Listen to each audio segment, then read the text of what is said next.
On vient d'avoir une séquence de 15 secondes où est-ce que la caméra à Vincent ne plante pas. Fait qu'on s'est dit, on va décoller le podcast. Hein, tu sais, c'est une question que ça marche.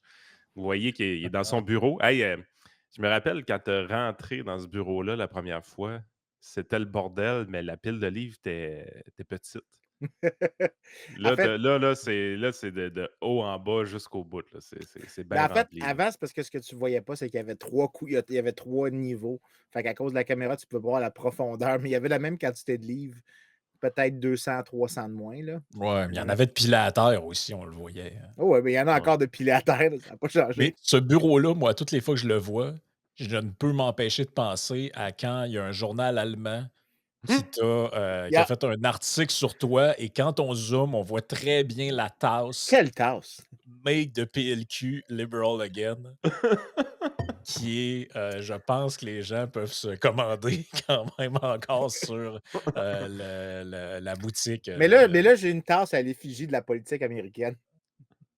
Oh! Le bol de toilette, man. C'est une bolle de toilette. Ben, ça peut faire pour peut faire pour la CAQ aussi, mais c'est ça. Non, mais là, à un moment donné, il y a bien des limites.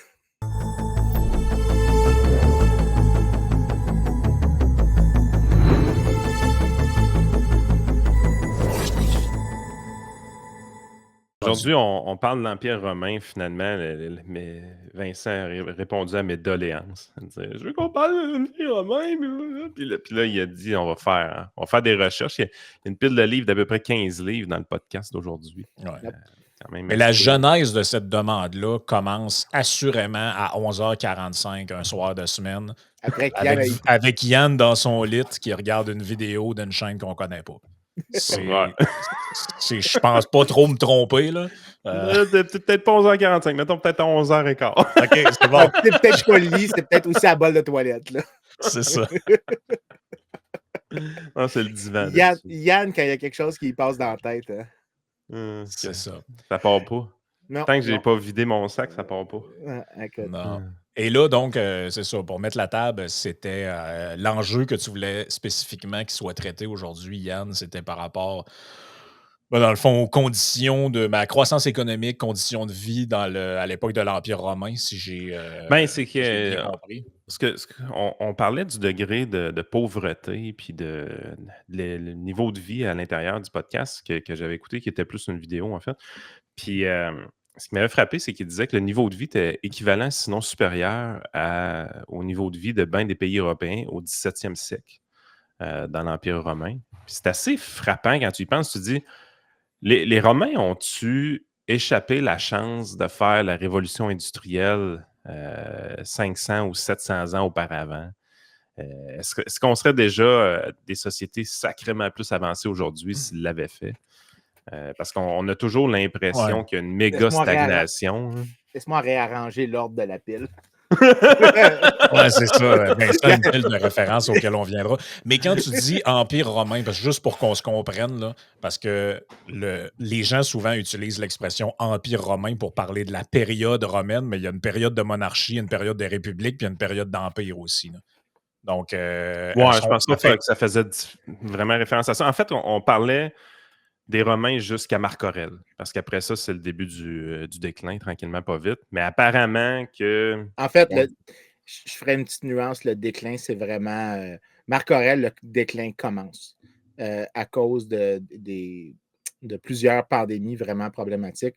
L'apex, le summum de l'Empire romain, c'est Trajan, où est-ce que lui fait les 2 dernières conquêtes de l'Empire. Une en Mésopotamie, l'autre en ce qu'on appelle la Dacie, qui est à peu près l'équivalent de la Hongrie plus la Roumanie. Ben, tu parles d'épidémie. D'ailleurs, Marc Aurèle, en réalité, il meurt de la peste là, et non étouffé par son fils, comme dans Gladiator. Là. Ça, c'est un cas. Ils ont pris des petites libertés, qu'est-ce que tu veux. C'est très, très bon film, mais historiquement, prenez pas ça pour un livre d'histoire, là, comme le sont les films en général. Là. Mais ceci étant dit, on parle bien du même personnage qui était mis à l'écran Yep. dans ce film.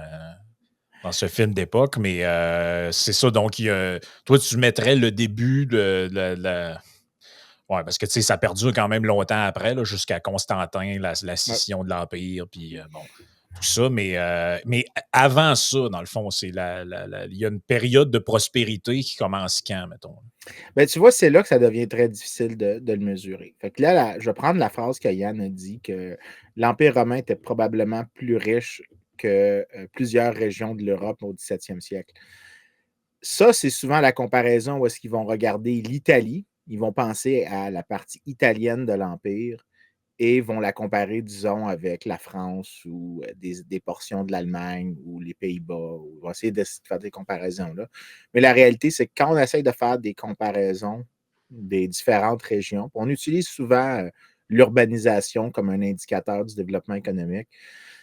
On remarque que les endroits qui étaient pauvres dans l'Empire romain étaient aussi pauvres, disons, vers 1500 ou 1600. Donc, la comparaison est souvent faussée. Parce que Ceci c'était dit, très centralisé, l'Empire romain, veut pas, on se servait des régions pour aller chercher les ressources, mais on rapatriait tout en Italie, grosso modo. Euh, je dirais, je ne suis pas 100% d'accord avec ça. Ce que je te dirais, c'est que peut-être une bonne manière de faire le ranking, c'est qu'au top, à très proche, on n'est pas sûr qui est vraiment le plus riche. L'Égypte et l'Italie sont clairement au top. La Syrie, comme province, arrive après. C'est bizarre.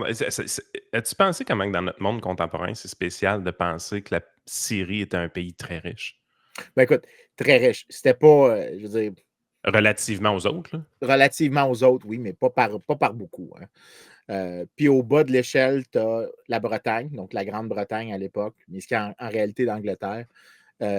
Et tu as la Lusitanie aussi, donc qui était à l'époque le Portugal, à toute fin pratique. C'est les deux endroits qui arrivent au bas de l'échelle. On n'est pas sûr exactement la distance entre chacun, mais on est pas mal sûr des deux extrêmes. C'est l'Italie puis l'Égypte avec la Syrie pas loin derrière dans le top. L'Angleterre est au fond du baril euh, à la fin. Et Hum. c'est à peu près ça le mapping. Puis c'est un mapping qui, quand tout le monde perd, le ranking reste le même. Donc, il n'y a pas de région qui réussit à qui surclasse une autre à une autre période. Donc, il y a des renversements. Non, c'est généralement à peu près des tendances qui ont l'air d'être partagées. Mais là, comme tu vois, je mets vraiment beaucoup de nuances sur. Parce que les données qu'on a souvent, c'est. On va avoir des données archéologiques qu'on utilise beaucoup. Quoi, tu es en train de dire qu'ils ne publiaient pas les chiffres du PIB à l'époque? Non, non, Ah, pas OK. vraiment. Mais le PIB était négatif. Comme la presse nous l'a appris des fois, le PIB peut être Ah, arrête. négatif. Euh, Mais quand tu disais juste, tu parles des indicateurs, là, mais tantôt tu disais un des indicateurs, c'est l'urbanisation. On n'a pas dit exactement là, à quoi ça faisait référence. Tu veux dire le fait qu'il y ait un pourcentage plus élevé de gens qui vivent dans des villes finalement versus des agriculteurs qui sont dans les milieux Exactement. ruraux, là. Exactement. Puis en fait, tu peux te dire, regarde les pays les plus riches aujourd'hui, c'est tous des pays avec des grosses proportions de leur population qui sont dans des endroits urbains. L'idée derrière ça, c'est que l'urbanisation capture un niveau de spécialisation économique assez élevé. Des sociétés qui sont pas très productives, qui ne sont pas très spécialisées, ben, c'est des sociétés qui vont être beaucoup plus agraires. Alors que des sociétés plus productives, plus spécialisées vont avoir des villes. Les villes sont les endroits où tu vas trouver des métiers différents, mais aussi où la productivité agricole va tellement être élevée qu'elle peut soutenir la population des villes. Donc, un bon corrélé du développement économique, c'est que tu vas voir que les pays pauvres ont des petites villes, les pays riches ont des grandes villes. Fait que souvent, ce qu'on fait, c'est qu'on va essayer de prendre un estimé. Donc, un des livres qui est dans la pile ici, là, celui-là, c'est ça qu'il avait fait. Puis, je les mets pour les auditeurs pour que ça soit la peine s'ils veulent. C'est tous des livres qui sont pas. Il y en a quelques-uns, je vais dire, qu'ils sont trop chers. Mais lui, il est accessible facilement. Il est très facile à consulter. Il est conçu comme un livre grand public. Puis Donc, dedans, Peter Timmins, parce qu'il y a des gens qui sont en audio ouais, seulement. The Roman Market Economy. ouais. Puis dedans, il fait justement un test statistique. Il dit, OK, regarde, je vais prendre les pays en voie de développement aujourd'hui, puis je vais estimer leurs revenus en fonction de l'urbanisation. Il prend ça, puis il dit, ben, puisqu'on a l'estimé que l'Italie avait à peu près, disons, 28-29% d'urbanisation, ben, on va mettre ça dedans, puis on va dire, c'est quoi que ça serait aujourd'hui en termes de Ouais. revenus. Puis Parce c'est qu'on a pas des beaucoup. pays d'Afrique, par exemple, qui ressemblent à ça là, en termes de statistiques. Là. Oui, puis on en Exactement. avait parlé, Vincent, dans plusieurs épisodes qu'on a fait un moment donné. Ben, je ne sais plus si c'était dans l'épisode sur le régime seigneurial, mais un moment donné, tu parlais du pourcentage des Québécois vivant dans l'agriculture au travers le temps, là. Puis si t'en es un indicateur, là, à Yep. l'époque ou d'une grosse pauvreté, ben, tu as une très grande frange de la population qui vit de la terre. Ouais. C'est pas un. C'est pas une Il y en a- c'est pas toujours le cas, right? non, c'est pas une loi directe C'est ça. mais C'est pas c'est un indicateur global qui est intéressant. qui fonctionne généralement très bien. Fait que là, ce que tu as, c'est que tu as une économie qui est clairement très riche. Maintenant, on n'est pas sûr si elle était vraiment la plus riche dans le monde. Parce que quand tu compares, puis il y a un gars, Walter Scheidel, qui a comme écrit 8 livres, en fait, 1, 2, 3, 4, 5 livres sur l'Empire romain. Les 5, en fait, quand il essaye souvent de faire des comparaisons avec la Chine, qui est clairement l'autre endroit comparable. Et c'est pas évident si Ça, vraiment. c'est les Hu à l'époque, je pense. C'est ça? Donc, J'oublie tout le temps Les noms des dynasties, c'est dur à retenir. Ouais, ma connaissance de l'histoire économique chinoise est très limitée. Je veux dire, parce que je pense qu'on n'a pas beaucoup de données archéologiques, je me trompe. Me trompes-tu de leur côté? C'est une des raisons pourquoi on connaît moins bien cet empire-là. Je te dirais que c'est probablement pas tant parce qu'on en a moins que parce qu'il y en a moins qui ont été. En fait, je vais reformuler ce que j'allais dire. Il y en a probablement beaucoup qui est disponible out there, mais à cause de la nature du régime, OK, on n'est ouais. pas capable de les collecter. Puis à cause que la Chine a été longtemps un pays pauvre après, ben, il n'y a pas autant de recherche et développement qui s'est fait. Donc, ce que tu as, c'est plus le poids accumulé du fait qu'on est une société très riche qui déploie du temps à essayer de comprendre de où est-ce qu'on vient historiquement, puis à dépenser des ressources sur l'archéologie. Donc, on a beaucoup plus de connaissances accumulées. Mais dans les dernières 20 ans, les connaissances qu'on a accumulées sur la Chine sont assez gigantesques. C'est vrai, ça, c'est le bout qu'on oublie. Excuse-moi de te couper, ce serait la dynastie des Han ou des Ah, Han, là, H-A-N, donc qui va de l'an 23 à l'an 220, si on veut situer. Là. parce que ça, c'est le bout qu'on oublie. Hein. Pour avoir le data aujourd'hui, il faut qu'on ait investi du temps, des efforts pour diguer, si on veut, aller tout chercher ces trucs-là. Fait que c'est sûr que c'est plus facile dans les économies occidentales, étant donné que c'est nous qui, le plus rapidement, on a obtenu des capitaux libres pour permettre ce genre de choses-là. Oui. Parce que tu n'investis pas dans les universités et dans l'archéologie quand tu n'as pas une scène et tu as de la misère à te nourrir, on s'entend? Là? Ben écoute, peut-être que Fitzgibbon aurait une bonne idée d'un plan de société innovant pour faire ça s'il était en Chine, mais en tout cas, Alec. Mais il n'est plus là. Il est plus là. C'est vrai, Il est plus là. Il est plus là. Il est plus là. Des plans qui subventionnent les petits balais là, pour gratter les os. Là, je ne sais pas comment ça s'appelle, mais que les archéologues utilisent. Mais non, c'est ça. Fait que le premier les indicateurs, l'urbanisation, puis qu'est-ce que ça pourrait être les autres indicateurs qu'on a justement de croissance ou de niveau de vie? Là? Celui qui me fait le plus triper, pour vrai, de toute la gang, c'est que tu peux faire, quand tu fais de la recherche archéologique, tu peux notamment faire de la recherche océanographique, puis tu cherches dans le fond tu cherches des épaves de navires. Et l'idée, c'est que le nombre d'épaves que tu trouves, si tu es capable de faire du carbon dating dessus, tu peux savoir l'année à peu près avec à peu près 50 ans plus ou moins d'écart. Donc, tu as une certaine. C'est pas précis à la seconde près, là, mais tu peux avoir une bonne idée de la période dans laquelle un navire a coulé. Mais plus tu trouves d'épaves, ce que tu peux créer, c'est comme un indice du niveau de commerce. Et tu peux te dire, ben, si le nombre d'épaves qu'on trouve par, disons, demi-siècle augmente plus vite que la population, tu peux te dire, ben, le volume des échanges augmente. Et généralement, un volume d'échanges qui augmente est un bon indicateur de davantage d'activité économique. Soit que c'est, parce que là, c'est d'échanges par navire, mais pour qu'il y ait des échanges par navire, il y a probablement des économies qui sont meilleures en agriculture, qui sont capables de financer, de nourrir, excuse-moi, des gens qui vont être des vitriers ou des fabricants de potiches qui vont être capables de faire ces métaux, ces produits-là qui vont être ensuite exportés. Donc, si tu vois cette chose-là augmenter, tu as des bonnes chances, sous certaines conditions, que tu aies une augmentation du niveau de vie par personne. Tu ne peux pas dire, ben, c'est du 3 pour 1 ou du 3, tu sais, que le revenu, c'est 17,95 $. Tu ne peux pas vraiment faire ça, mais tu peux savoir la direction de la croissance économique. Ça, c'en est un. Puis, tu sais, il L'autre, faut garder aussi en tête dans l'affirmation de départ, au 17e siècle en Europe, ça reste que c'est pas riche. Là, tu sais. Il n'y a pas eu la non, révolution industrielle encore, puis il n'y a pas de chemin de fer, il n'y a pas de véhicule automobile. On est dans un monde qui est quand même encore archaïque. Là. On n'est pas en train de dire que les Romains étaient sur le bord d'avoir des ordinateurs entre les mains. Là. non, Ah non, mais là, effectivement. c'est ça. Il faut se comprendre c'est avec le contexte de l'époque. Est-ce que la taille des gens peut être un indicateur aussi? Ouais, mais le problème, c'est que on n'est pas vraiment capable de savoir parce que la taille des gens, il y a des avantages. Mais il faut être des gros échantillons. Ouais. Ça, on l'a pour souvent, disons, post-14e, 15e siècle. Moi, je travaille beaucoup avec ça, fait que je suis habitué.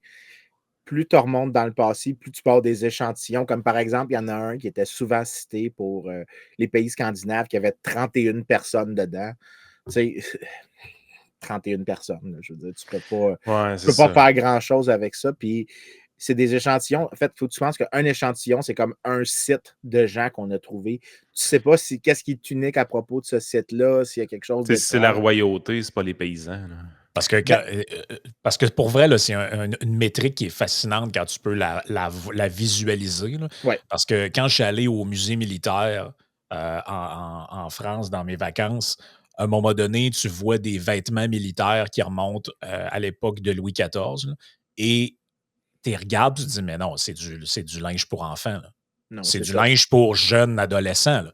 Tu regardes les vêtements militaires, tu te dis, mais il n'y a aucun homme adulte en 2024. Je n'ai pas besoin de parler dans Bon Point et tout ça. Il n'y a aucun homme adulte de 2024 qui rentre dans ces vêtements-là, qui ont l'air de vêtements, je te dirais, qui font pour un enfant de 11 à 12 ans. Là. C'est fou pareil. C'était les vêtements d'un soldat de l'époque. Là. Ouais, puis il faut quand même ajouter un truc. L'embonpoint, qui est un truc plus important aujourd'hui chez les pauvres que chez les riches, c'était l'inverse dans le passé. Quand tu prenais quand tu pouvais avoir des indices de masse corporelle, tu trouvais que les indices plus élevés étaient plus souvent chez les gens plus aisés que chez les gens plus pauvres. Ouais, ouais, c'était comme en Euh, Corée du Nord, là, le oui, petit c'est gars ça. là, qui fait du régime. Exactement. C'est exactement ça. Il y Donc, a un gros en Corée du Nord. C'est ça. c'est qui? C'est le roi. C'est pas le roi, mais c'est un roi. Mais écoute, ça, c'en est un, mais il y en a d'autres des fois. Des fois, ça va être vraiment contextuel. Donc, il y en a un que j'aime beaucoup d'un gars qui a un nom que tout le monde fait des jokes quand je le dis à mes étudiants, mais il s'appelle Taco Tepstra. Son prénom, c'est vraiment Taco. Je ne suis pas capable de ne pas être mature, mais lui, il a vraiment fait des choses super brillantes. Une des choses qu'il a faites, c'est qu'il s'est dit qu'il y a des activités humaines qui laissent des traces dans la pollution, notamment tout ce qui est les activités minières de l'époque. Donc, si tu peux voir plus de concentration de certains minéraux dans l'atmosphère, parce qu'ils sont extraits via des activités minières, tu peux avoir une idée de, de l'activité économique. Donc, il a utilisé ça. Ça, on trouve ça quoi dans les glaces, dans les sédiments du Exactement. sol? Des ice cores. Des fois, ça peut être des tree rings. Les tree rings ont un petit peu des problèmes, mais généralement, indépendant du type de données que tu utilises, ils ont à peu près la même tendance. Tu vois qu'il y a une augmentation. Mais de loin, le meilleur de tous les indicateurs, c'est celui de la population. Parce que les gens pensent, la population augmente, ça ne veut pas dire que le niveau par personne augmente. Par définition, par contre, il faut que tu penses que il y a deux modes d'économie. Tu peux avoir le mode moderne, dans Ouais, c'est lequel ça. on peut accumuler plus de capital, qu'on peut accumuler plus de nouvelles technologies, puis il n'y a plus de lien entre le niveau de population et la production. Mais en fait, c'est Mais quasiment le contraire aujourd'hui. C'est plus on est riche, moins on a tendance à faire d'enfants au niveau de la société. Là. exactement. Mais à l'époque, par contre, tu avais ce qu'on appelle le mode malthusien. Le mode malthusien, c'est qu'il y a un équilibre de long terme. Donc, tu peux pas, si disons demain matin, on a une percée technologique qui dure juste une fois, ben là, nos revenus augmentent, donc moins de nos enfants meurent, on est plus riche, on avance nos mariages, on fait plus d'enfants plus tôt. Le problème, c'est que là, tu as une augmentation temporaire du revenu, mais au fur et à mesure que la population augmente, tu vas voir que le niveau moyen du revenu va rebaisser à un niveau où il n'y a plus de croissance de population. Dans le modèle malthusien, tant que la population continue de croître, ça veut dire que tu as un certain degré d'innovation qui se produit. Si la population est stable, tu peux savoir qu'il y a deux choses. Il n'y a aucune augmentation du niveau de vie par personne et il n'y a aucune innovation substantielle qui se produit. Si la population augmente, tu peux pas savoir c'est quoi qui s'est passé par tête de pipe, mais tu peux savoir pour sûr qu'il y a de l'innovation qui se produit. Sinon, la population ne serait pas capable d'augmenter. C'est-tu fiable, les niveaux de population qu'on connaît de l'époque? Il y a des manières de les rendre dépendant de ton intervalle de confiance, oui. C'est quoi qui tu sais, je veux dire, tu as des fois du 20 à 30 là, mais Ben, des mettons que tu fois, arrives, tu me dis, OK, cette ville-là, c'est la première ville qui a eu 1 million de personnes dedans. Je sais qu'il y en a une, là, j'oublie le nom, là, mais peu importe. Ça se peut-tu que finalement, il y en avait juste 700 000 ou 1 million, c'est quand même assez proche? plus tu regardes des endroits précis, plus ta marge, ton intervalle de confiance augmente. Mais si tu regardes, disons, l'Empire au complet, tes erreurs d'une place à l'autre peuvent s'annuler. Donc, tu surestimes à une place, tu sous-estimes à l'autre. Et les erreurs, disons, pour un empire au complet sont peut-être quelque part en, je dirais, plus ou moins 25 à peu près. On n'est pas sûr à peu près. Mais l'augmentation est tellement importante de population que même si que tu surestimais le niveau initial de 25 puis que tu baissais celui final de 25 mais tu as quand même une croissance de population. Fait que, même si tu prends les extrêmes des intervalles pour aller contre le claim, il y a clairement des signes, ça c'est l'autre chose qu'il faut dire, c'est qu'on ne sait pas si l'Empire romain était plus riche que les autres, puis on sait quels endroits étaient les plus riches, mais on sait que, disons, d'à peu près la fin de la République jusqu'à l'apogée de l'Empire, donc jusqu'à Trajan, il y a une augmentation du niveau de vie. OK? Hey, je vais vous donner des chiffres d'habitants juste pour le fun, pour vous donner une perspective à tout ça. Bon, c'est-tu tout vrai ce qu'il y a là-dedans? C'est pas un article scientifique que j'ai, c'est juste un site web, mais c'est pas grave. J'ai les villes à certaines époques les plus populeuses. Fait que en l'an moins 7000, donc 7000 avant Jésus-Christ, Satal Oyuk, 1000 habitants. Ça, c'est une ville en Turquie. 3000 avant Jésus-Christ, on a Uruk en Mésopotamie, au sud de l'Irak. Il y avait 45 000 habitants à ce moment-là. On a Babylone en 1750 avant Jésus-Christ, 65 000 habitants. On a en 300 avant Jésus-Christ, on a Alexandrie à 150 000 habitants. On arrive à Rome, évidemment, 100 ans avant Jésus-Christ, 400 000 habitants. On s'en va à Constantinople en 500 après Jésus-Christ, 450 000 habitants. La première ville à 1 million d'habitants, ce serait Kaifeng en Chine. On a Pékin en 1500 qui est à 678 000 habitants. Et Londres, en 1841, on est à 1,9 million d'habitants. En 1925, New York, 7,8 millions d'habitants. En 65, Tokyo, 15 millions d'habitants. Ça te donne un peu des proportions. Là.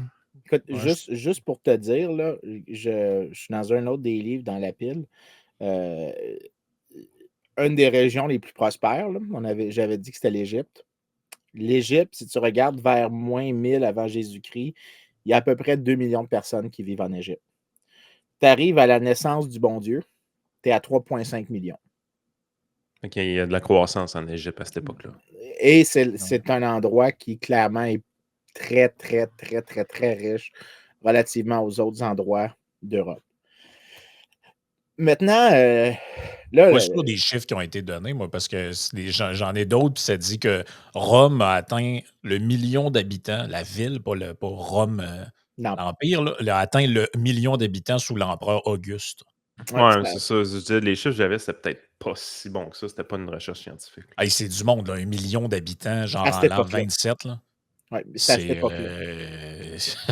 Mais tu sais, c'est là que. Puis ça, je pense que c'est la question que les gens veulent probablement plus savoir. C'est, mettons, on veut savoir, est-ce que l'Empire romain aurait pu être la première révolution industrielle? Puis c'est là que moi, ma réponse, c'est probablement pas. En fait, pas probablement pas. Je vois pas comment. La raison, c'est que la croissance de l'Empire romain, c'est beaucoup plus en raison de ce que tu pourrais appeler. Puis là, quand je l'explique à mes étudiants, je le dis comme ça. Quand tu fais de la croissance économique, il y a 3 chevaux qu'il faut que tu regardes. Puis il y en a un qui peut courir de l'autre bord. OK? Puis empirer la situation. Fait que, c'est comme une carriole qui est tirée par 3 chevaux, plus précisément. Le premier, c'est le cheval de l'innovation. C'est le cheval de Schumpeter. Celui qui crée des nouvelles technologies, des nouvelles idées qui font en sorte qu'on utilise mieux les choses.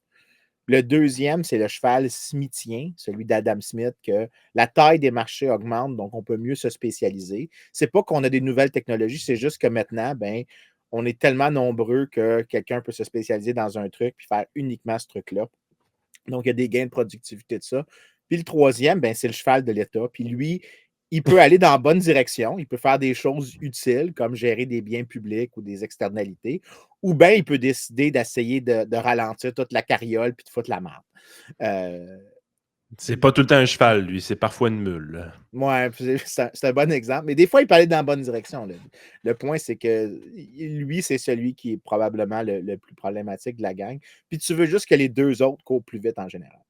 L'Empire romain, ce qu'il y a comme croissance, c'est largement le deuxième, le smithien. Au fur et à mesure que l'Empire augmente en termes de taille, tu as un cadre institutionnel qui fonctionne très bien sur les droits de propriété, qui est quand même assez intéressant. Et les marchés fonctionnent super bien.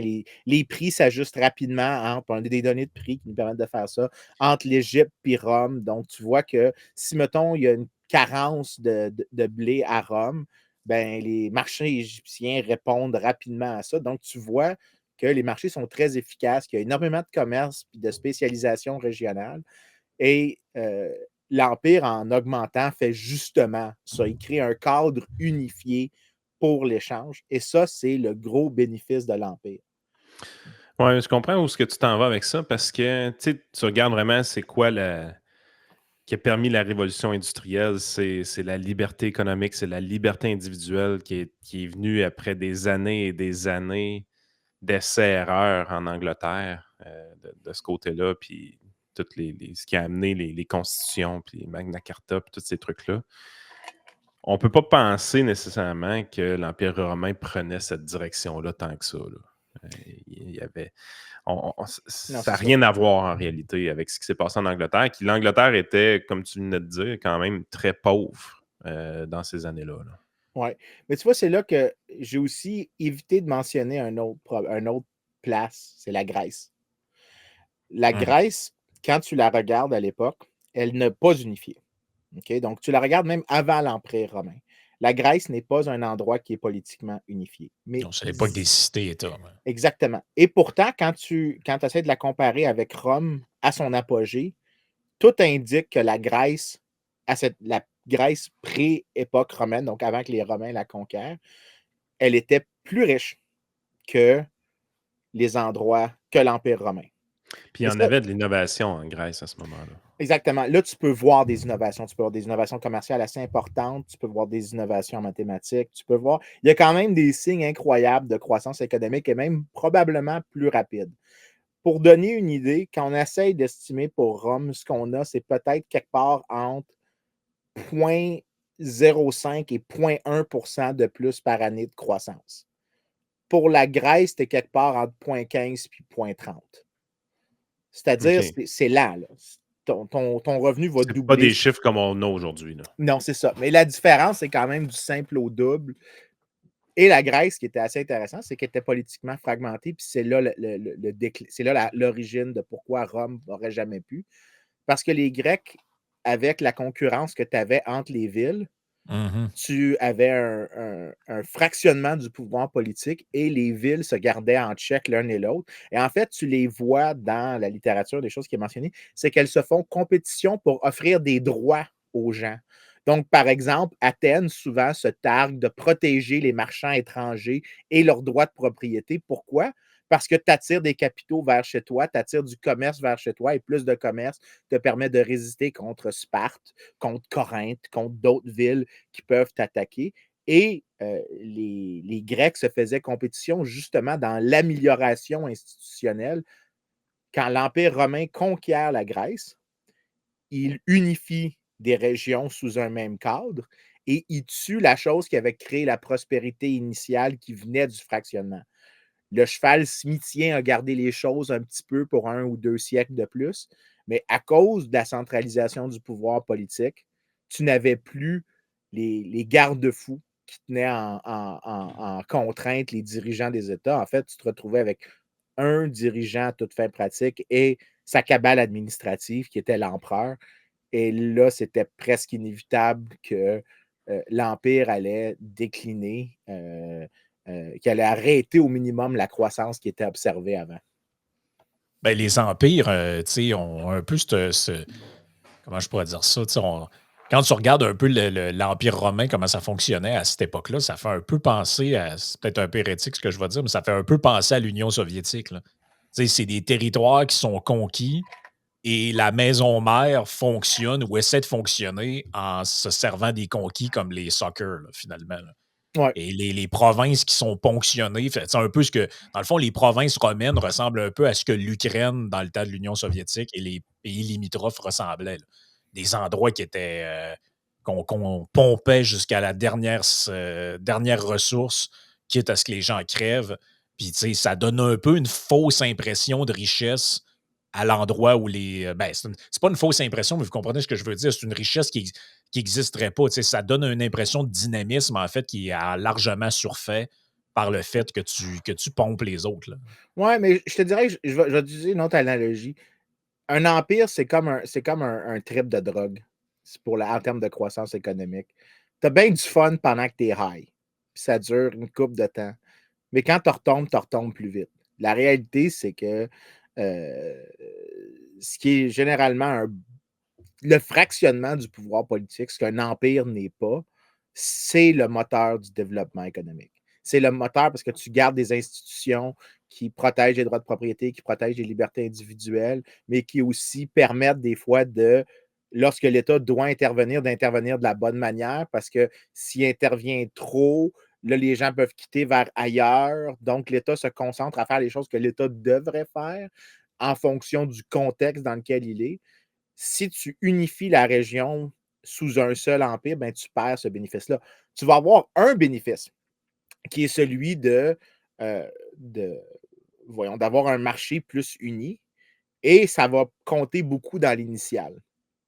Mais dans le long terme, la perte du fractionnement politique va être nocive.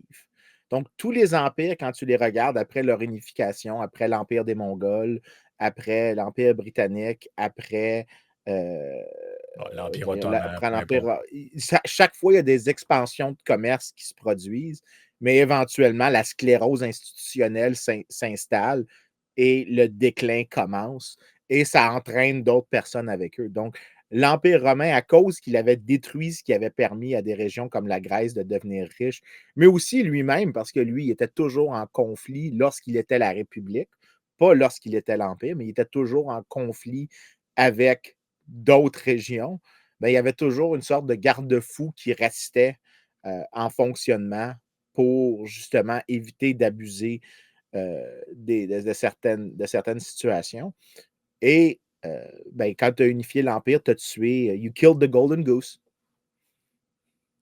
Non, c'est ça. C'est effectivement. Si je prends un peu parce que dans le document que tu as envoyé, il y avait comme des graphiques. Je ne sais pas si tu veux qu'on Oui, ben en montre. fait, juste pour montrer, celui sur la Grèce, c'est vraiment mon préféré, le premier au top, qui Le est premier. c'est un tableau. Ouais, j'y vais. Je vais mettre ça. Je vais mettre ça ici. Est-ce que je suis capable de le zoomer davantage? Un peu, je vais te le faire. Ben, je l'ai, là. OK, c'est bon. Ben, regarde, ça vient de. Ça, c'est un autre livre pour les gens, si ça les intéresse. Ça vient de ce livre-là ici, par Josiah Ober, The Rise and Fall of Classical Greece, qui est vraiment très bon. J'enseigne à partir de ce livre-là en grande partie le cours de bac. Le seul cours de bac que je veux donner, à part les cours de mathématiques, c'est le cours d'histoire économique, c'est le Global Economic History. Puis je le casse en sections pour. Il y a un cadre unificateur, là, mais dans ce livre-là, il y a ce tableau-là. Et ce qui est présenté ici, c'est tous les indicateurs qu'on peut voir avec la période qui est considérée. Donc, tu vois que la première colonne, ça dit, disons, 9e siècle avant Jésus-Christ. Deuxième colonne dit 4e siècle avant Jésus-Christ. Et après, c'est le changement entre, disons, le 4e siècle et le 9e siècle. Mais en fait, ça serait entre le 9e et le 4e parce que tu vas à l'envers. On va à l'envers. Donc, la population augmentée a fait x10 entre le 9e siècle et le 4e siècle. Exactement. Mais là, toutes les autres choses qu'on a, c'est, par exemple, le deuxième, c'est House Floor Plans, c'est la taille des maisons. Donc, tu sais, ça, c'est une mesure du per capita. Si les maisons qu'on trouve sont plus grosses, puis qu'il y en a plus qui survivent, probablement que les matériaux sont plus durables, que c'est en soi un indicateur de qualité. Des maisons plus grosses, un indicateur de bien-être. Bon, Après ça, le nombre de biens qu'on retrouve par maison. Fait que là, tu peux voir que si le nombre de biens. T'es tellement matérialiste, Vincent. Ouais, écoute, je C'est pas travaille parce pas. que t'es plus riche que tu veux une plus grosse maison. Écoute, les critiques du matérialisme sont généralement liées avec un problème d'envie personnelle. Fait que Je te dirais d'odeur corporelle aussi. on va laisser ça là. Ça devient très gratuit. Ouais, c'est vrai, mais il n'y a personne qui a été nommé. Non, on ne donc, fait c'est pas ça, référence à un centre de recherche à Montréal qui est nommé après Non, une partie oculaire du corps humain. OK. Exact, Checklist, ça a été fait aujourd'hui. Non, ça n'a Merci. pas été fait, ils n'ont pas été mentionnés. J'ai juste Non, dit mais que- faudrait pas y mentionner sur Ben là. non, ben non. Donc là, la quantité de biens qu'on peut retrouver multipliée entre 5 par 5 et 10. Exactement. Fait que là, tu vois que ça veut dire que non seulement il y a plus de gens, mais chaque personne consomme probablement plus. Là, on a d'autres mesures de la consommation. Donc, souvent, ça va être des morceaux de porcelaine qu'on peut retrouver, des morceaux de métaux qui ont été transformés.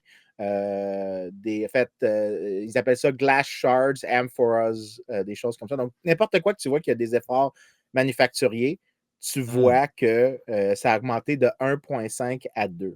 Ça, c'est un taux de croissance de 0,3 par année. Ça veut dire que, rule of thumb, là, si vous voulez savoir combien de temps ça prend Ouais, pour c'est quelque ça a chose de l'air doubler, ça a prends l'air 60. spectaculaire de faire x10, mais c'est sur 500 ans. Là, Exactement. Ouais, mais si Fait tout que le monde est sur le neutre à côté, je veux dire, C'est c'est ça l'affaire aussi. Là. Ouais. Après ça, je vais sauter aggregate growth parce que c'est juste la population fois l'augmentation de la consommation par personne. Names, j'ai oublié c'est quoi l'affaire des noms. Fait que je veux pas le mentionner, puis j'ai oublié c'était quoi exactement. Mais les deux autres après, en fait, les quatre autres après, c'est des mesures de la monétisation de l'économie. Puis ça, c'est probablement mon préféré de la gang. Parce que faut que tu penses que dans le temps, les échanges se faisaient largement. C'est une économie super simple, ça ne sert à rien d'avoir de la monnaie. Tu vas échanger du blé pour du métal puis that's it. Tu t'ostines pas. Okay, fait que vas plus il pas. y a de rock, plus c'est une économie primitive, entre guillemets. Exactement. Puis parce qu'il faut que tu te rappelles.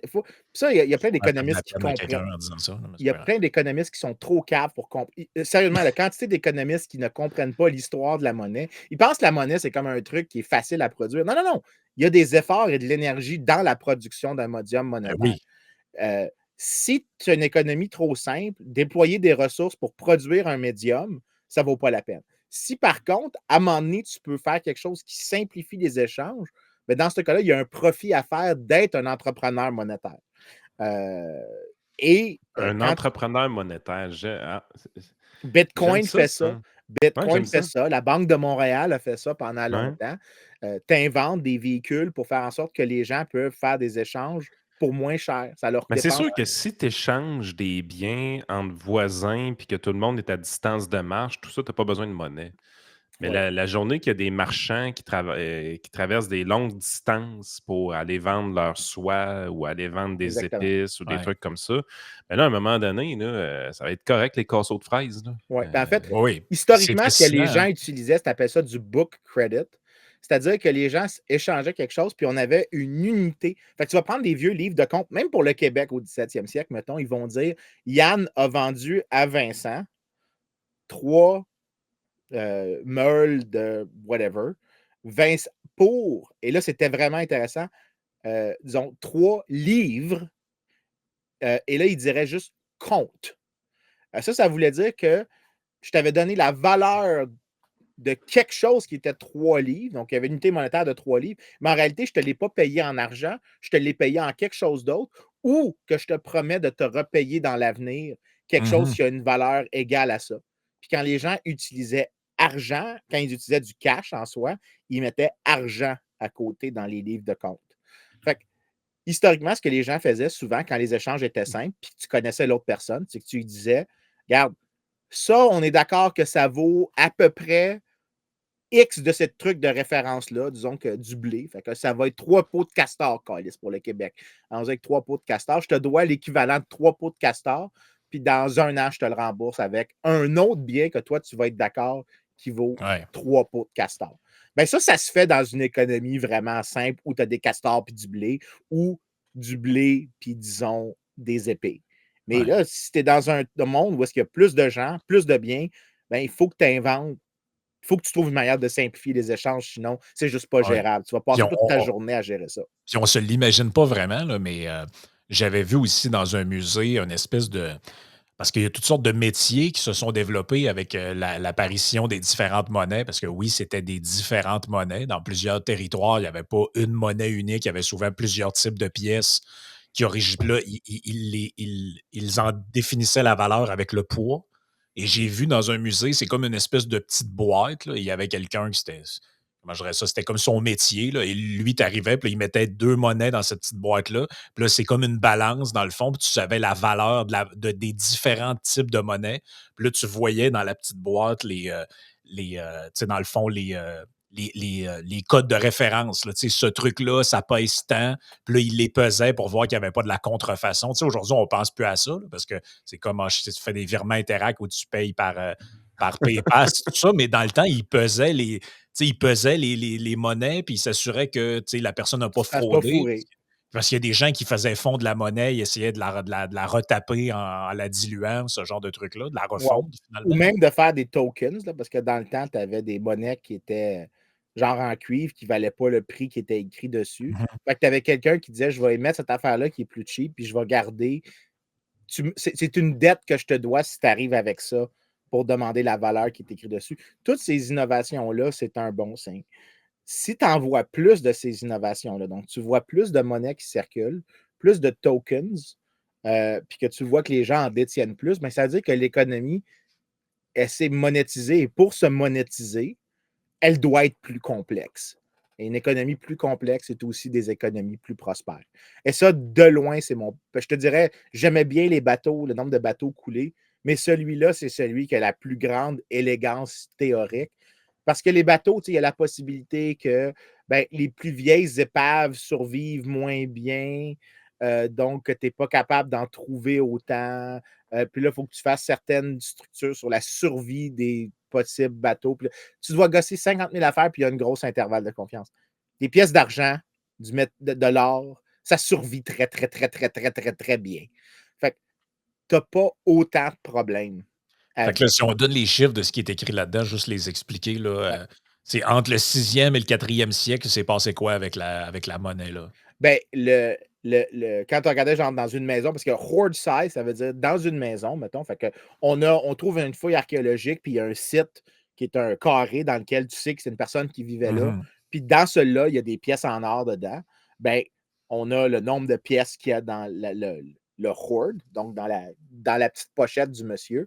Ben, s'il y en a 2 fois plus à la médiane qu'il y en avait au début, ben, tu sais que l'économie s'est monétisée. La moyenne, c'est la deuxième ligne. Fait que tu as probablement. OK, on mesurait la grosseur des pochettes, dans le fond. Exactement. Fait que là, tu sais combien ce que. En fait, c'est comme un indicateur de la richesse des ménages, si tu veux, d'une certaine manière. Tu peux le prendre aussi comme ça, mais c'est surtout une indication du niveau de monétisation d'une économie. Hmm. Puis Ouais, tu la vois. quantité de gens qui vont avoir des pochettes, justement, pour de l'argent ou des trucs comme ça. Exactement.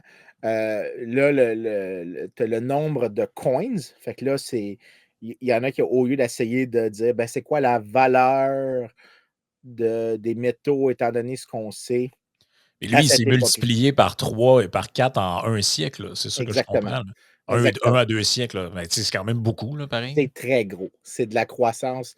OK. Pour nous, aujourd'hui, qu'on a du 2 à 3 par année de croissance, ben, en fait, c'est plus le cas aujourd'hui, mais disons, quand nos parents grandissaient, que le revenu moyen par personne augmentait de 2,1 par année, ben, Colin, à cette époque-là, c'était des peanuts relativement à ça.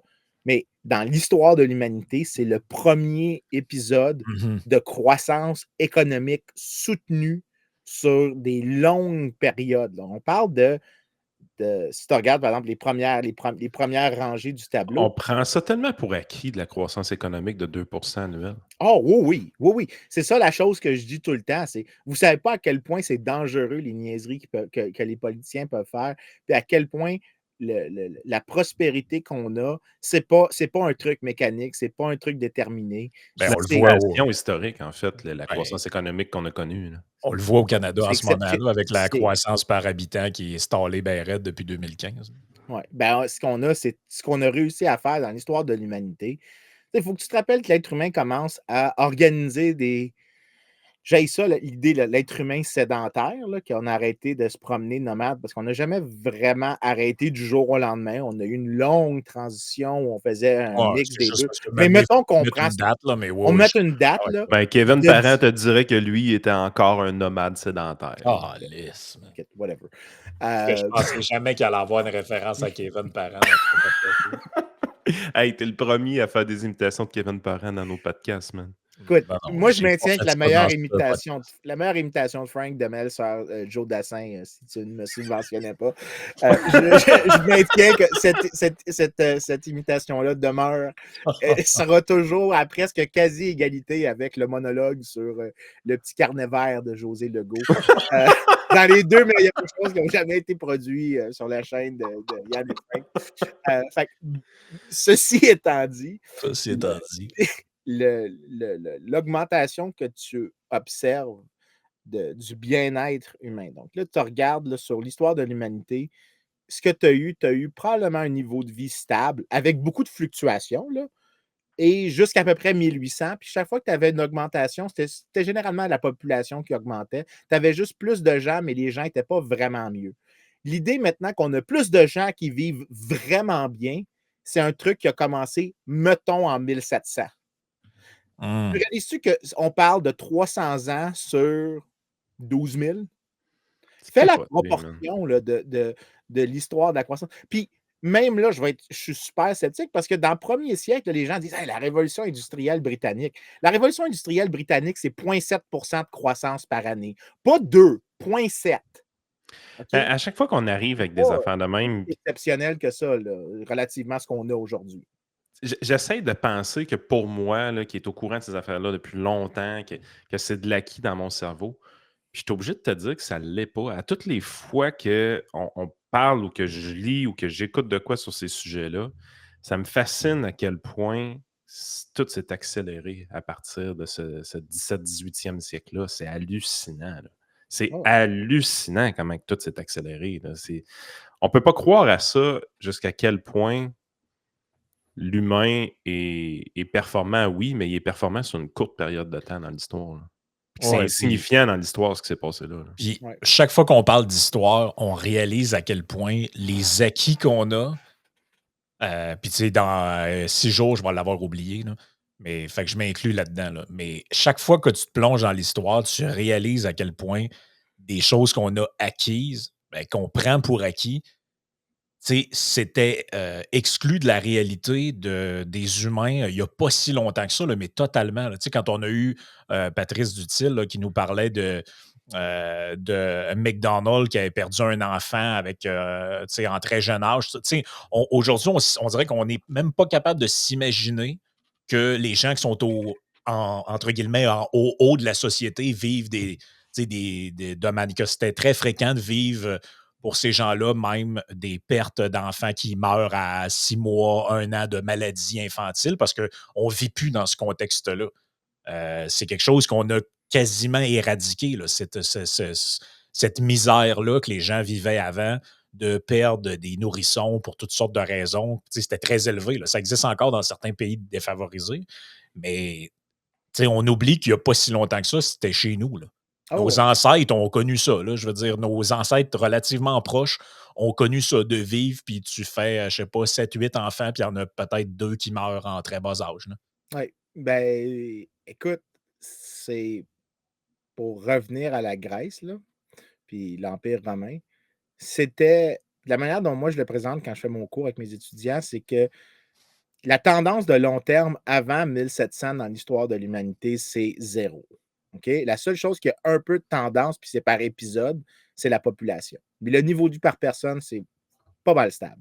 Mais tu as beaucoup de fluctuations autour de ça et tu as des épisodes que tu pourrais appeler des efflorescences.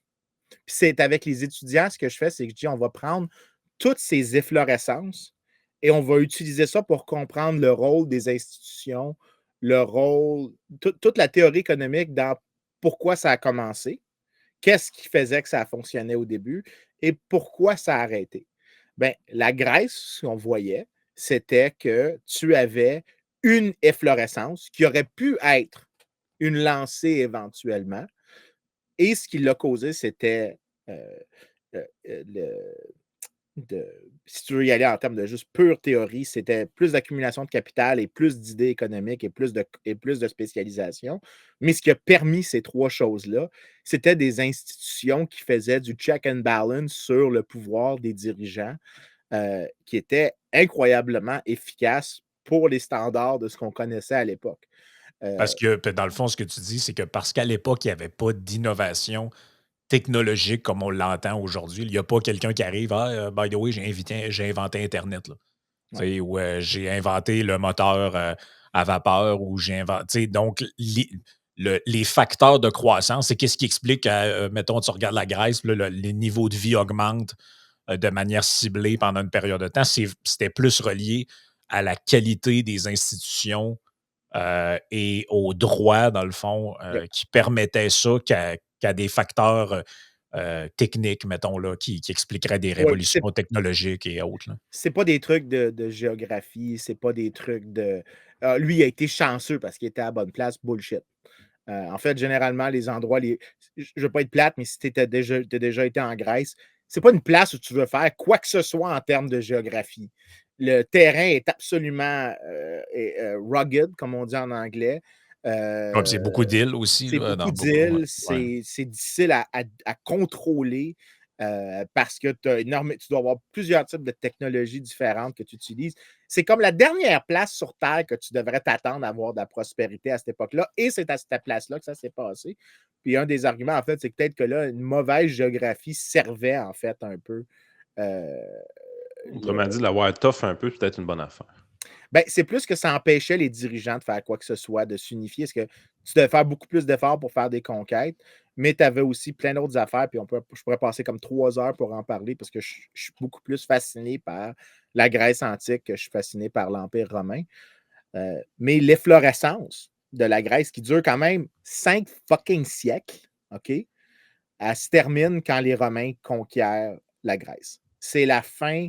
À ce stade-là, tu vois que la croissance s'arrête. Tu vois, en fait, si tu regardes, Frank, il y a un des graphiques, là, le deuxième, celui sur les shipwrecks. Ben, tu vois que le gros de l'augmentation s'est produit dans la période de l'apogée grecque. Donc là, tu vois, mettons que tu regardes vers 500, c'est à peu près 20 wrecks qu'on réussit à trouver par demi-siècle. Puis à l'apogée, juste avant que les Romains conquièrent, tu es rendu à 140. Fait que là, ça, c'est une augmentation par un facteur de 7. C'est pas négligeable pantoute, mais après, là, ce que tu dis depuis le début du podcast, c'est que OK, c'est beau, là, les Romains, puis tout, là, on l'a romancé beaucoup, celle-là, mais on devrait plus regarder la Grèce en termes de place où est-ce qu'on avait réellement une chance d'accélérer le développement humain, autrement dit. Yep. Ça serait vraiment la meilleure chose. Puis écoute, la fin de l'Empire. Puis la Grèce, quand on parle de la Grèce, on parle probablement plus d'Athènes que de Sparte, par exemple. Parce que Sparte ressemble beaucoup aux Romains dans sa façon d'agir, probablement. Ou, l'histoire de la Grèce aussi est un peu romancée par l'histoire de Jules César. Là. Mais mettons qu'on voulait être un peu baveux, on pourrait dire que le début de la fin de l'Empire romain, c'est son début comme tel. Le début de la décadence de Rome, c'est la dictature de César. C'est parce qu'avant, c'était une république. Là. Donc, j'irais de même. La fin comme tu as dit, la fin a commencé au début. C'était. Il n'y a pas l'arc classique. Oh, une belle histoire, un héros, ça grimpe, et ensuite la déchéance du héros. Non, c'est que tu commences avec un héros, puis là, il devient un zéro. Fait que c'est comme regarder Kurt Cobain. Je pensais que j'allais avoir Frank, celle-là. Moi, je me mêle plus de ça. Moi, je me mêle plus de ça. La seule fois que Frank a eu des menaces de mort dans sa vie, c'est quand il a parlé de Nirvana. Là. Tu peux pas aller là. Je sais, j'ai vu. Sujet visiblement très émotif. J'ai vraiment lancé une canne à pêche. Je veux juste voir si ça mord aujourd'hui. Juste j'aimerais quand même finir sur un truc, puis après ça, on pourra passer au Patreon. C'est pourquoi l'Empire romain décline. Puis ça a été vraiment longtemps. C'est la chose que moi, quand je parle aux étudiants, je ne le sais pas. Jusqu'à ce que je lise un excellent livre de Kyle Harper. Est-ce que c'est la concentration des pouvoirs dans les mains de l'empereur? Oui, mais l'affaire, c'est que c'est difficile d'expliquer pourquoi ça a commencé à ce moment-là. Pourquoi ça n'a pas été plus vite? Pourquoi ça n'a pas été plus prononcé? Pourquoi il y Parce a que c'est des. assez lent, le déclin de l'Empire romain. Hein. C'est pas quelque chose qui est aussi rapide qu'on pense que c'est. Moi, j'ai tout C'est le aussi, temps pensé un peu, mais basé sur rien, pas d'autre qu'une intuition. Moi, j'ai tout le temps pensé un peu que c'était à cause de son expansion. Qu'à un moment donné, il arrive à un degré d'expansion où ça coûte plus cher de maintenir que ce que ça rapporte. Là. Ben, écoute, C'est que Mané, il y avait des guerres sur tous les fronts. Il y a des. Il faut que Mané, plus l'Empire grossit, plus à un moment donné, ça devient de plus en plus compliqué de le maintenir, de plus en plus. Ça coûte de plus en plus cher. Je pense que Mané disait que Rome était un peu ruiné par les coûts militaires aussi. Là. ça, c'était une partie de la thèse de Edward Gibbon dans The Fall and Collapse, The Fall and Decline. The Decline and Fall of the Roman Empire, merci, qui est quand même le classique initial. Mais l'affaire, c'est qu'à un moment donné, la réponse à ça est simple. C'est que tu désoccupes des provinces qui ne sont pas rentables. Tu réduis juste un peu la taille de l'Empire. Tu n'as pas besoin que ça soit un déclin inexorable. C'est pas parce que tu as atteint un point que tu ne peux pas rétrécir un peu. L'explication qui est beaucoup plus convaincante, qui vient d'un historien qui est capable de faire de l'économie, ce qui est assez rare, s'appelle Kyle Harper. Puis lui, il souligne qu'une des choses qui se passait, c'est quand tu regardes les données climatiques, l'apogée de l'Empire romain se fait en même temps qu'il y a un réchauffement naturel qui permet à la population d'augmenter et en même temps qu'il y a de la croissance. Et là, à un moment donné, mais c'est parce que le système est vraiment stressé, et vers à peu près le début au pic, le climat commence à s'empirer. Et là, ce que tu as, c'est que tu as un stress qui est créé sur le système de manière exogène. Et là, la population est moins bien nourrie. Il y a beaucoup de gens dans les villes. Et à chaque fois qu'il y a un choc de maladie, les populations sont très, très, très, très, très vulnérables. Fait que là, ce qui se passe, c'est qu'imagine la première peste qui se produit, qui tue à toute fin pratique Marc Aurèle, mais aussi son co-empereur, parce qu'on oublie qu'il y avait une sorte de co-empereur à cette époque-là. Ils étaient deux à partager ensemble. C'est lui ou Lucius Verus, je pense. Premier Marc choc. Aurèle, ouais, au début, ouais. Effectivement. Premier choc de population à cause d'une maladie. Là, la population diminue de beaucoup. Mais là, maintenant, tu n'es plus capable de soutenir le même niveau de spécialisation que tu avais avant parce que tu as moins de gens. Mais le système est aussi plus capable d'innover. Et là, tu as un deuxième choc et là, la population rétrécit encore.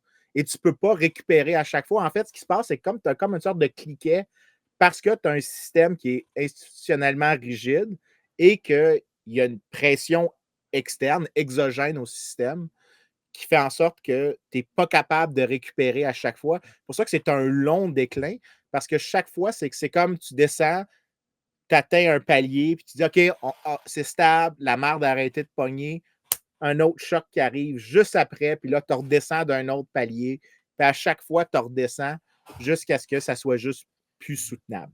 Ouais, Ça, c'est la des taille. stratégies militaires, des trucs comme ça, mais en bout de ligne, ta capacité de production, ta capacité d'innover n'est pas là. Fait que ça vient tout devient tough, autrement dit. Exactement. Puis tu as moins de population pour équiper ton armée.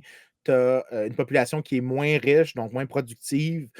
Donc, tes armées sont de moins bonne qualité. Fait que si tu regardes, par exemple, l'évolution de l'outillage d'un légionnaire romain, celui qu'on voit avec des plaques de métal de très haute qualité dans tous les films, vers la fin, disons, vers le premier sac de Rome en 410, le gars, il porte des armures de cuir. Là. Il porte ce que tu vois dans les films sur le Moyen-Âge, dans Braveheart. Ils sont habillés à peu près pareil.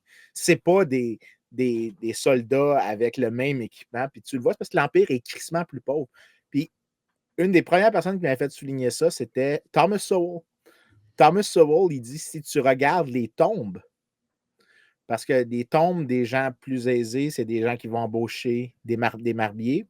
Les marbiers, c'est un art qui nécessite énormément de spécialisation. C'est vrai, tu es en Italie, le marbre, je veux dire, c'est là que c'est, là. Et c'est encore, parce que si tu viens d'une famille italienne, il y en a toujours calissement partout. Je dis ça d'expérience. Des hosties de calices. En fait, la raison que j'ai une C'est beau du cicatrice. marbre, arrête. Ah, En c'est fait, tellement laid. ma grand-mère, tous les escaliers de sa maison sont en marbre. Puis quand j'étais petit, une fois, je suis tombé dans l'escalier chez elle. J'ai une cicatrice derrière la tête qui est gigantesque. C'était de ça. C'était. Non. Mais tout est en marbre chez les Italiens. Puis c'est pas une joke. Mais tu peux le voir dans les tombes. Si tu vois la qualité diminuer, puis il y a des indicateurs de qualité que tu peux faire, ben, c'est un bon indicateur d'une déspécialisation. Puis c'est Thomas Sowell qui m'avait souligné ça la première fois. Fait que tu peux le retrouver même dans ses affaires à lui. Tu le vois, le déclin de perte de spécialisation parce que la population décline dans l'Empire romain. Et c'est parce qu'ils ont tué le Golden Egg, le Golden Goose, en éliminant le fractionnement politique. Donc, c'est un système qui n'était plus capable de s'ajuster au choc parce qu'il y en avait eu des épidémies en Grèce. Il y en avait eu plein. Mais l'affaire, c'est que le système était tellement institutionnellement flexible et ajustable que les chocs étaient des chocs transitoires. Mais avec la structure rigide et sclérosée de l'Empire romain, chaque choc devenait un choc permanent. Très, très bon. Écoute, je suggère qu'on poursuive la Mais discussion juste pour les derrière. intéressés, est-ce que je peux. Pour vrai, là, Oui, vas-y. j'aimerais ça proposer le top 5 s'il y en a qui veulent les acheter. Là. Les top 5 livres, si tu veux tout savoir sur ça. Celui-là, The Open Sea, par G.J. Manning. Donc, c'est au Prize de l'Université de Princeton 2017. Celui-là que j'ai déjà mentionné, The Rise and Fall of Classical Greece. Celui-là, on l'a mentionné tantôt. The Roman Market Economy de Peter Timmons, qu'on a déjà mentionné. Et les deux derniers qui valent vraiment la peine, Walter Scheidel, Escape from Rome, The Failure of Empire and the Road to Prosperity. Et le dernier, je ne sais pas à quel ordre je l'ai mis dans la pile. Lui. Il a remonté pendant le podcast. Il a remonté dans le podcast. The Science of Roman History par aussi Walter Scheidel. Ces 5 livres-là, si tu en prends un des 5, tu vas apprendre probablement plus d'économie dans ces livres d'histoire-là que les gens d'un think tank montréalais nommé après une partie de l'appareil oculaire ont pu apprendre dans l'ensemble de leur vie cumulée ensemble et entre eux. C'est dans le Patreon qu'on n'est pas généreux, pas avant. Les jokes olfactives, ça va dans le Patreon. Exactement. Donc, on invite les gens à se joindre à nous. Wow. Olfactif, c'est pas l'odorat? Ouais, ça je disais tantôt. Ouais, ça c'est un callback de tantôt, ça, je pense. Ouais, mais c'est toi qui est pas vite, là. C'est toi qui est pas vite. Ah, si. C'est ça.